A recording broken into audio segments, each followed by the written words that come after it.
E se eu te dissesse que os seus maiores fracassos são, na verdade, uma mina de ouro escondida? Que cada erro que você já cometeu carrega a semente do seu próximo grande acerto? Parece meio louco, né? Mas e se for verdade? Que os nossos piores momentos podem se tornar os nossos maiores trunfos? Sabe como é? É aquele peso que puxa pra baixo. Uma mistura de vergonha, de decepção. Fica aquela vozinha no fundo da mente falando pra gente desistir. Todo mundo já sentiu isso na pele. É uma dor que conecta todo mundo. Agora imagina só, e se, em vez de fugir dessa dor, a gente pudesse usar ela como combustível? É exatamente sobre isso que a gente vai conversar. Como uma simples mudança na nossa forma de pensar pode transformar os piores momentos em vitórias que a gente nem imaginava.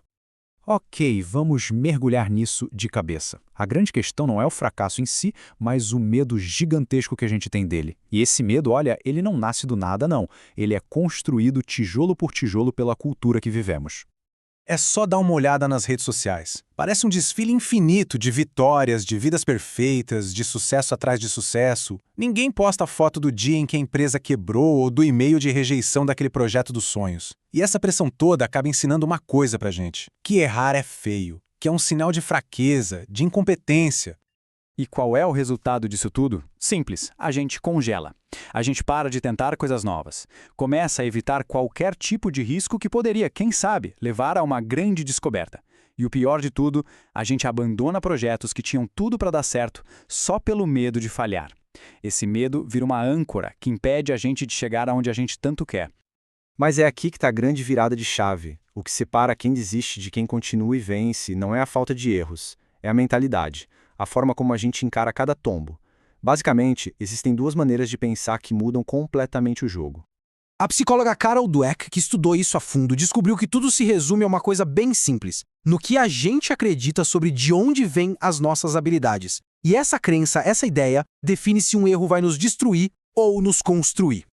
Olha só que interessante a diferença. De um lado, tem a mentalidade fixa. Quem pensa assim acredita que a gente nasce com um tanto de talento. E pronto, para essa pessoa, um erro é um carimbo na testa. Você não é bom o suficiente. Do outro lado, tem a mentalidade de crescimento. Quem está nesse time entende que habilidades são como músculos. Quanto mais a gente treina, mais fortes elas ficam. Para essa mentalidade, um erro não é um ponto final, é um feedback.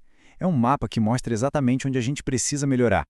E é aqui que a gente entende a coisa mais importante. O fracasso não é um beco sem saída. Ele não é o contrário do sucesso. Ele é uma parte essencial da jornada. Ninguém que chegou em algum lugar incrível fez isso em linha reta, sem uns bons tropeços pelo caminho.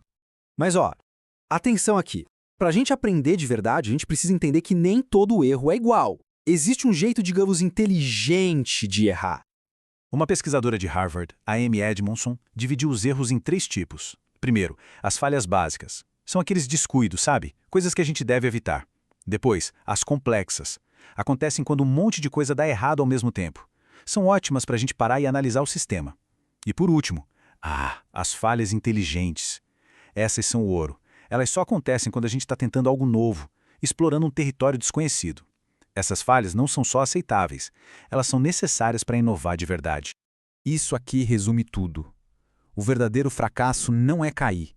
É cair e não aprender nada com a queda. É continuar repetindo os mesmos erros sem nem entender o porquê. Beleza, a gente já entendeu a teoria. Mas e na prática? Como é que a gente pega um erro que dói pra caramba e transforma ele numa vitória? Vamos ver umas estratégias bem diretas? Quando a gente erra, a primeira reação é se culpar, né? Ficar se remoendo. Mas isso não leva a lugar nenhum. A jogada inteligente é outra, é agir como um detetive. Pega o caso do fracasso e analisa de fora, com distanciamento. O objetivo não é achar um culpado, é entender a cena do crime. Pergunte, o que exatamente aconteceu? O que causou isso? O que eu aprendi aqui? Isso transforma a dor em informação valiosa. A história do Steve Jobs é o exemplo perfeito disso. Imagina só, ser demitido da empresa que você mesmo criou, publicamente. Para muita gente seria o fim da linha, mas para ele não foi. Ele usou esse fracasso gigantesco para fundar outras empresas como a Next e a Pixar e aprendeu lições importantíssimas sobre gestão, sobre produto, sobre inovação. Lições que ele usou quando voltou para a Apple para transformar a empresa nessa gigante que a gente conhece. O erro foi só um desvio no caminho e não o destino final. E ele não tá sozinho nessa não.